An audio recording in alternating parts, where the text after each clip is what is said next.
In the late 19th century, a powerful ambition swept across Europe. The continent's leaders looked towards Africa, a vast and resource-rich land with hungry eyes.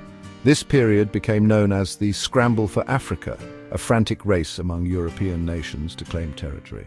The competition grew so fierce that it threatened to ignite a war between the European powers themselves. To prevent this conflict, Otto von Bismarck, the Chancellor of Germany, called for a meeting. This gathering, known as the Berlin Conference, took place from November of 1884 to February of 1885. It brought together representatives from 14 nations, including major players like Great Britain, France, Belgium, Portugal, and Germany itself. The stated purpose of the conference was noble enough on the surface. The leaders claimed they wanted to end the slave trade in Africa and promote free trade along the Congo and Niger rivers. They spoke of a civilizing mission, a desire to bring Christianity and European commerce to the African people.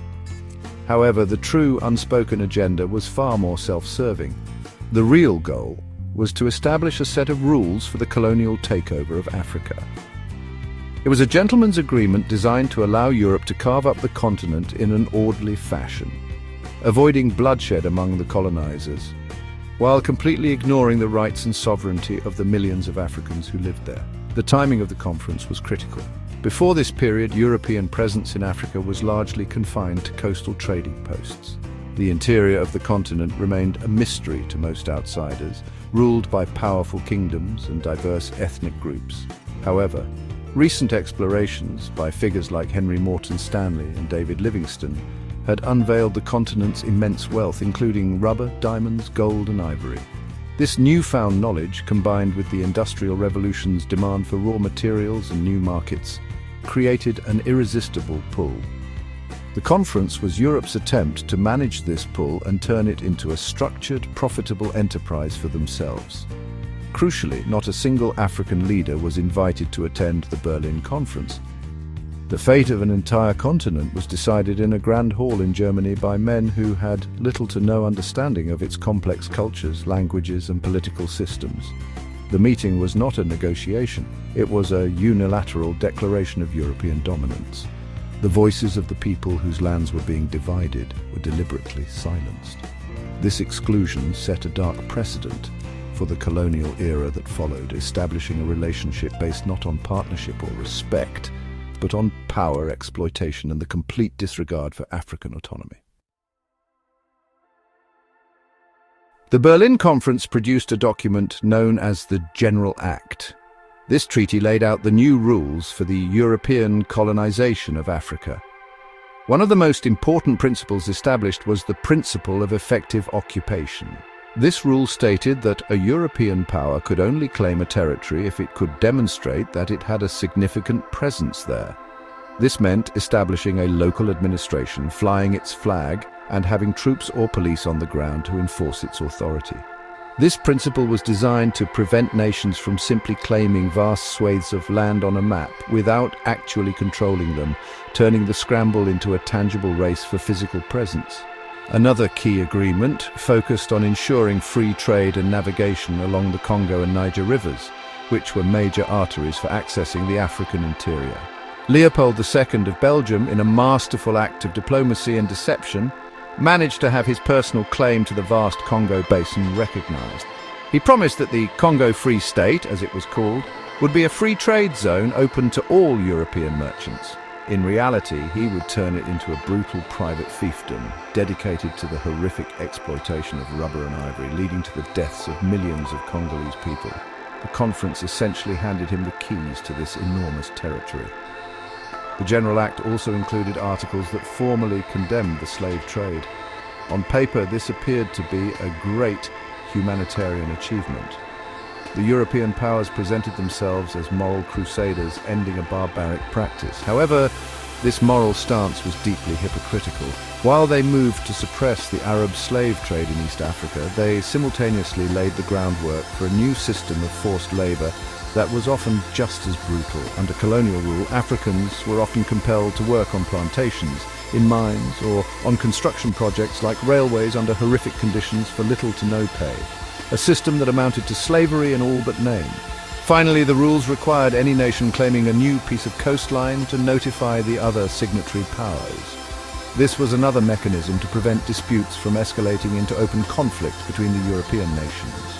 The entire framework was built around managing European rivalries, not protecting African interests. The conference effectively gave a green light for a full-scale invasion of the continent.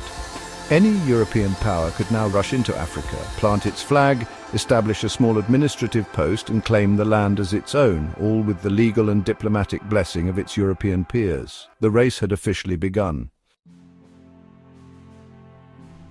Armed with the rules from the Berlin Conference, European powers launched a relentless campaign of annexation across Africa.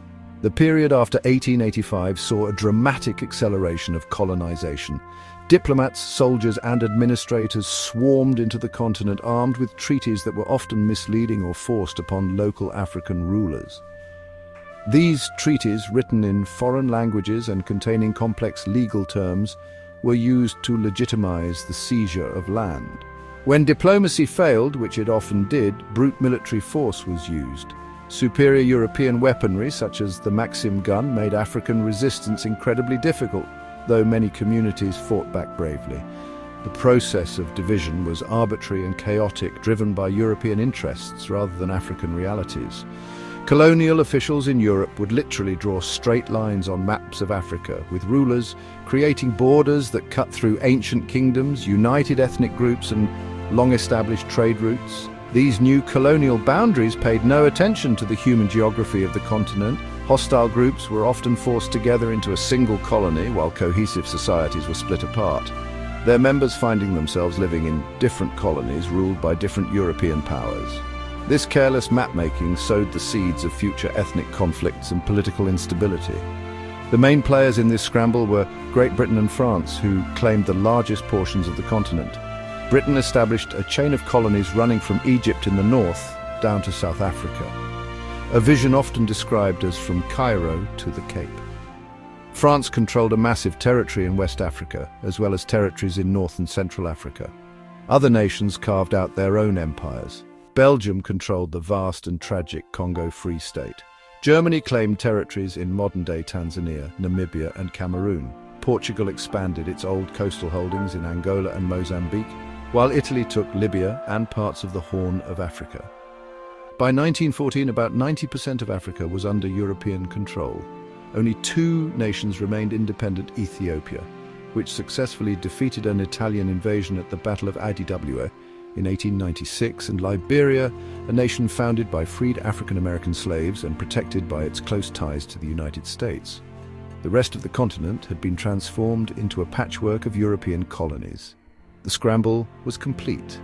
A continent of thousands of independent polities and cultures had been almost entirely subjugated in just a few decades, its fate now tied directly to the capitals of Europe. The impact of the scramble for Africa and the decisions made in Berlin was devastating and long-lasting for the African people. The imposition of colonial rule dismantled existing political and social structures.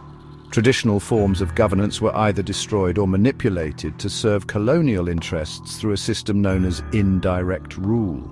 This system often empowered certain ethnic groups over others to maintain control, creating deep-seated resentments that would explode into conflict generations later. The authority of local chiefs was undermined and entire societies were reorganized to serve the economic needs of their European masters. Economically, Africa was reoriented towards exploitation. Colonial economies were not designed to be self-sufficient or to benefit the local population. Instead, they were structured to extract raw materials such as rubber, cotton, diamonds and copper and ship them to Europe to fuel industrial factories. Africans were forced into a cash crop economy, often compelled to grow crops for export instead of food for themselves, leading to famine and economic dependency.